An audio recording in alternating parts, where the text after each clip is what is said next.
Merci, Monsieur Mastin. Merci pour ce très intéressant éclairage. Et j'ai noté évidemment beaucoup de choses. Je pense qu'il y aura pas mal de questions qui vous seront posées tout à l'heure. Mais la mise en œuvre concrète dont je parlais tout à l'heure, de la réparation pour dommages de guerre, on l'a de façon vraiment vivante, parce que vous nous avez dit, à ceci près, comme vous le dites vous-même, il est difficile de mesurer les influences. Je crois que ça, c'est général. Mais enfin, le résultat est là, puisque c'est un résultat qui est quand même conforme à ce qu'on recherchait, à ce qu'en recherchait l'État et l'intérêt général. Mais il y a aussi ce que vous avez dit sur le processus administratif, je trouve très intéressant, avant 1919. Et là, sans doute, y a-t-il un champ encore d'investigation, je suppose. Merci beaucoup. Alors, je passe la parole. Est-ce que je passe la parole à Monsieur Kernet ou à vous-même pour la lecture, parce qu'il va y avoir une lecture, comme ce matin, d'un peu. C'est vous-même? Alors, Monsieur Richard va nous lire le texte établi par Madame Perrose, qui, pour les raisons que l'on sait, que l'on devine, n'a pu être présente cet après-midi, sur les mises en jeu de la responsabilité de l'État dans un département de l'immédiat arrière-front, et qui est essentiellement, si j'ai bien compris, le département des Vosges, d'ailleurs, me semble-t-il. La parole. Merci. Alors, je ne suis pas plus Anne Perrose que je n'étais Caroline Tixier, mais je vais quand même parler en son nom. En faisant... alors là, je reprends mon statut d'organisateur pour faire la même remarque sur le programme que l'a fait Jean-Luc Mastin. C'est-à-dire qu'en fait, le titre de la session est très mal choisi parce que, en tout cas, il ne s'agira pas dans sa communication d'aborder la mise en œuvre de la responsabilité prévue par la loi de 1919, mais plutôt la façon dont peut se poser cette question de la mise en œuvre éventuelle d'une responsabilité pour la période même de la guerre, en 14-18, à partir de cet exemple qui est celui du département des Vosges, donc de ce département de l'immédiat arrière-front pendant les années de guerre. Alors je prends le texte d'Anne Perrose, qui commence par remarquer que les grandes batailles de 1914-18 mettent surtout en lumière la situation de départements tels que la Meuse, la Somme ou la Marne. L'histoire et les spécificités du département des Vosges restent quelque peu méconnues dans ce conflit total, bouleversant tous les équilibres. Pourtant, le statut particulier des Vosges provoque bon nombre de problèmes juridiques et de situations délicates. Il constitue un parfait laboratoire d'analyse des mutations d'une société dominée par l'effort de guerre et par les bouleversements juridiques qui en découlent. Géographiquement, les Vosges sont contigus des territoires d'Alsace-Lorraine annexés suite à la déroute française de 1870. Et le département des Vosges a d'ailleurs payé un lourd tribut à la guerre de 70, puisque le canton de Schirmeck, quelque chose qui ressemble, et une partie de celui de Salles ont été cédés à l'Allemagne suite au traité de Francfort de 1871. Dès la préparation de la revanche, le département des Vosges a vocation à redevenir une zone de combat. Le rideau défensif serré de rivière, achevé en 1885 et censé protéger la frontière de l'Est, repose sur 4 places fortes majeures, Verdun, Toul, Belfort, mais aussi Épinal, chef-lieu des Vosges.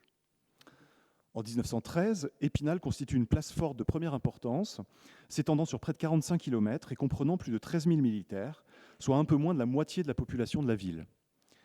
Si, entre 1814 et 1870, une seule commune vosgienne, Épinal, est le siège d'une garnison, on en compte 12 en 1914, ce chiffre marquant une progression unique en France. Conformément au plan stratégique 17, établi en 1913, c'est vers la frontière du nord-est, et notamment dans les Vosges, que sont acheminés troupes et matériels dès le 1er août 14, en prévision d'une offensive allemande dans ce secteur. Pendant les 4 années de guerre, les effectifs militaires présents sur le territoire vosgien sont nombreux. Le département est en effet compris dans 3 régions militaires françaises et 3 armées s'y déploient. 1e, 7e armée et détachement d'armée de Lorraine ou 8e armée. À ces contingents français, il faut encore ajouter des troupes alliées supplétives.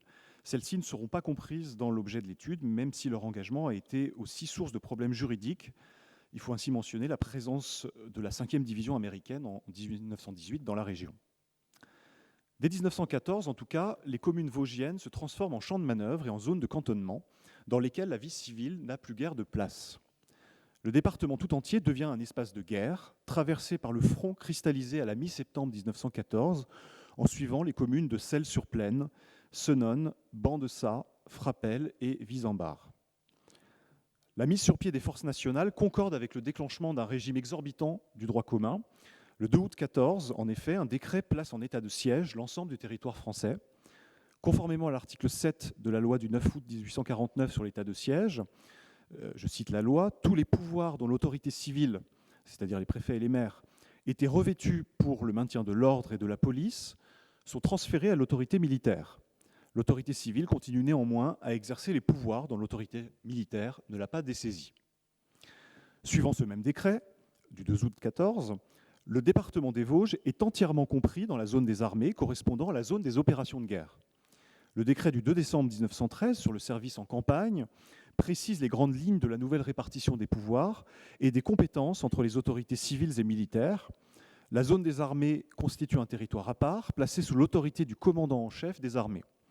La place forte d'Épinal ainsi que son camp retranché relèvent quant à eux de l'autorité du seul gouverneur militaire de la place.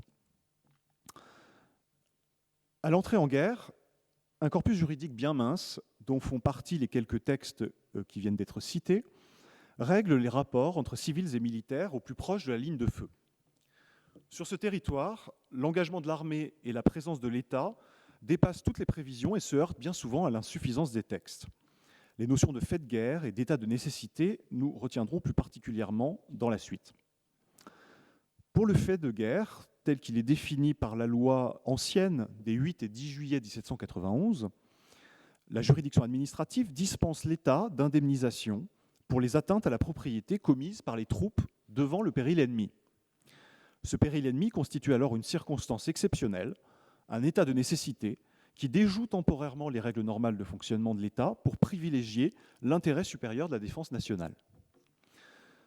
C'est pendant la Grande Guerre que s'étaye la théorie des circonstances exceptionnelles, reprise notamment par le Conseil d'État. Cette dernière s'appuie sur une jurisprudence nombreuse issue de la guerre franco-prussienne de 1870 et se précise dans ses contours au gré d'un conflit qui multiplie les possibilités de mise en jeu de la responsabilité étatique. L'engagement de cette responsabilité est lié pendant la Grande Guerre à 3 paramètres. D'abord, les agissements matériels d'une autorité militaire omniprésente et toute puissante. Ensuite, un corpus juridique ancien et souvent peu adapté à ce conflit d'un nouveau genre. Et enfin, la volonté nationale de tout mettre en œuvre pour remporter la guerre totale. En raison de sa situation stratégique, le département des Vosges connaît de nombreux cas de mise en jeu de la responsabilité étatique du fait de l'activité de l'autorité militaire à proximité de la ligne de feu. La suite permettra d'analyser quelques-uns de ces cas et de voir l'omnipotence militaire dans la zone du front, omnipotence militaire qui s'affranchit bien souvent des textes et soulève certaines contestations. La notion d'état de nécessité reste difficile à définir avec précision. En effet, plus fortement encore que la force majeure, déliant les individus de leurs engagements, les circonstances exceptionnelles concernent cette fois l'État, faisant face à une situation de crise qui bouleverse son fonctionnement normal.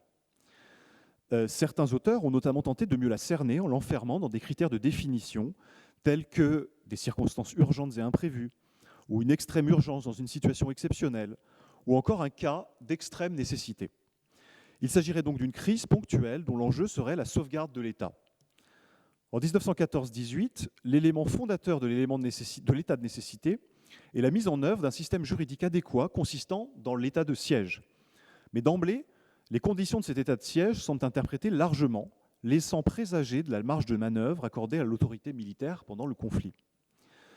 La loi du 3 avril 1878 sur l'état de siège précise en son article 1er que, je cite le texte, « l'état de siège ne peut être déclaré qu'en cas de péril imminent, résultant d'une guerre étrangère ou d'une insurrection à main armée ». À la stricte lecture de ce texte, la seule déclaration d'une guerre, ce qui n'est pas encore le cas le 2 août 14, ne suffirait pas à justifier le passage à l'état de siège. Le rapport du ministre de la Guerre, soumis à la présidence de la République le 3 août, justifie en ces termes l'instauration du régime extraordinaire de l'état de siège. je cite, « la mise sur le pied de guerre des forces nationales et plus tard l'entretien des effectifs exige la réunion sous tous les points de la France de détachements nombreux d'hommes appelés sous les drapeaux. Pour assurer le maintien de l'ordre dans ces conditions, il paraît nécessaire de donner les pouvoirs les plus étendus à l'autorité militaire. La mise en état de siège inédite de l'ensemble du territoire national se justifierait donc par les bouleversements causés par la mobilisation générale elle-même. La loi du 5 août 14 maintient ce régime pour toute la durée de la guerre, soit pour une durée indéterminée. Voici donc posé le cadre extensif des circonstances exceptionnelles pendant la Première Guerre mondiale. La coexistence de l'état de nécessité et du droit de nécessité, le second découlant du premier, est parfaitement exposée dans l'arrêt du tribunal fédéral de Lausanne du 14 décembre 1915 concernant le régime des pleins pouvoirs en Suisse. Par suite de circonstances exceptionnelles nécessaires pour le bien public menacé, je cite, « le gouvernement ne saurait être lié par la Constitution dans cette œuvre indispensable, et il est manifestement impossible de prescrire au gouvernement de s'arrêter à un point déterminé si le salut du pays exige qu'il aille au-delà. Ici interviennent les faits de guerre, consistant notamment en une atteinte à la propriété pour raison d'État, et n'emportant par conséquent pas droit à dédommagement. » La loi des 8 et 10 juillet 1791 sur les places de guerre est la seule à déterminer certains cas dans lesquels il peut y avoir indemnisation au profit du propriétaire. Depuis l'arrêt Glasch de Glaart, tranché par le Conseil d'État en 1823, les faits de guerre proprement dits, accomplis en présence de l'ennemi, et notamment les mesures prises par l'autorité militaire dans une place assiégée, restent en dehors des cas d'indemnisation prévus par la loi de 1791. Pour les faits de guerre, ne faisant pas l'objet d'une immunité juridictionnelle en tant qu'acte de gouvernement, le juge contrôle les circonstances et souligne le plus souvent la présence de l'ennemi pour qualifier un fait de guerre. Il en va ainsi de la jurisprudence précédant la Grande Guerre, comme bien entendu dans l'affaire Gervaise du 7 février 1834. Cette jurisprudence est confirmée et approfondie pendant la guerre de 14-18. Ainsi, le 28 décembre 1916, le sieur Marchal, industriel demeurant à Saint-Dié-des-Vosges, assigne l'État français et lui réclame 13 000 francs à intérêt de 5% à partir du 10 mars 1916 pour des dégradations commises sur les bâtiments de la ferme et de l'hôtel de la Jumenterie situé au Ballon d'Alsace suite à l'occupation de ces lieux par divers corps de troupes. Le tribunal de grande instance de Remiremont se déclare incompétent pour connaître des actions ou des indemnités auxquelles cette affaire pourrait donner lieu. Mais il s'attache à caractériser le fait de guerre. L'occupation des immeubles n'est pas la conséquence d'une réquisition. Les troupes n'ont ni logé, ni cantonné dans les bâtiments, et aucun billet de logement n'a été délivré au sens de la loi du 3 juillet 1877 sur les réquisitions militaires. Le fait de guerre est en l'espèce caractérisé par deux autres éléments. La proximité immédiate des bâtiments avec la zone du front et l'occupation de ces derniers faisant en outre partie du plan de bataille. La prise de possession s'est alors imposée comme une nécessité des opérations militaires de la guerre, dit le jugement, en raison de circonstances exceptionnelles, et a permis, l'occupation, la prise de possession de ces bâtiments, a permis de fournir un lieu de campement à une partie des troupes engagées dans les opérations. Cette occupation constitue en ce sens un fait de guerre, lequel existe non seulement dans le combat et dans l'assaut, mais encore dans la période préparatoire de ces actions, qui comprend nécessairement les marches, les manœuvres, les campements plus ou moins prolongés et le choix de toute position militaire. Ce sont des parties d'un même tout qui aboutit à l'acte fatal. L'absence de réquisition régulière montrerait donc que les troupes n'étaient pas là au repos, mais que les locaux ont plutôt servi de lieu de repliement. Cette interprétation peut être discutée puisque le logement et le cantonnement des troupes, indemnisés selon la loi de 1877 sur les réquisitions, font aussi indirectement partie d'une stratégie militaire. En tout état de cause, la jurisprudence ménage la liberté d'action de l'autorité militaire ainsi que les finances de l'État. Le contexte du temps de guerre est ainsi peu propice à l'équilibre entre les intérêts civils et les intérêts militaires. Dans des affaires similaires portées devant des tribunaux vosgiens, les juges retiennent encore comme élément caractérisant le fait de guerre l'absence de réquisition régulière aux conditions de la loi du 3 juillet 1977 et la proximité immédiate des combats. En période de guerre et dans la zone des armées, les activités pouvant engager la responsabilité de l'État sont bien souvent le fait de l'autorité militaire, et plus particulièrement du grand quartier général. Avant-guerre, les pouvoirs publics se sont contentés de la répartition suivante. Le gouvernement est chargé de la conduite de la guerre et le haut commandement de celle des opérations militaires. Un décret du 28 juillet 1911 réorganise l'état-major de l'armée et le scinde pour le temps de guerre en deux parties. Un échelon sédentaire restant auprès du ministre de la guerre pour la conduite générale de la guerre et un échelon mobile formant le grand quartier général pour la conduite des opérations militaires. Or, l'article 8 du décret du 2 décembre 1913 sur le service des armées en campagne place le chef d'état-major sous les ordres du commandant en chef du grand quartier général, faisant primer l'échelon opérationnel. Au front, l'armée agit bien souvent dans l'urgence, justifiée par les circonstances, et réduisant les cas où sa responsabilité peut être engagée. Cette situation aboutit à une suprématie de l'autorité militaire dans la zone des armées, agissant parfois en toute impunité et sans guère de contrôle, au détriment du pouvoir civil. Certains exemples tirés d'archives le montrent particulièrement pour le département des Vosges. Les tensions existant dans la zone des armées, entre autorités civiles et autorités militaires, ainsi que les offensives sanglantes de l'année 1915, conduisent à une réflexion sur le contrôle de la conduite des opérations militaires et la manière dont le haut commandement emploie les troupes. En d'autres termes, ne pourrait-il pas y avoir responsabilité du commandement militaire sur lequel repose le destin du pays lorsqu'il décide d'engager des troupes dans un plan de bataille? Cette réflexion naît en janvier 1915 sous l'impulsion de quelques parlementaires, dont Abel Ferry, député des Vosges, pour qui l'état de siège ne peut justifier une suspension des libertés individuelles et un tel bouleversement du cours normal des pouvoirs.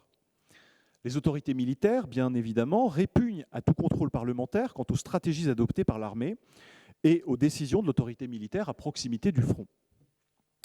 Ainsi, le général Joffre écrit-il à Mirand en janvier 1915 « L'exercice du contrôle des chambres aurait pour résultat certain de diminuer l'autorité du commandement à tous les degrés.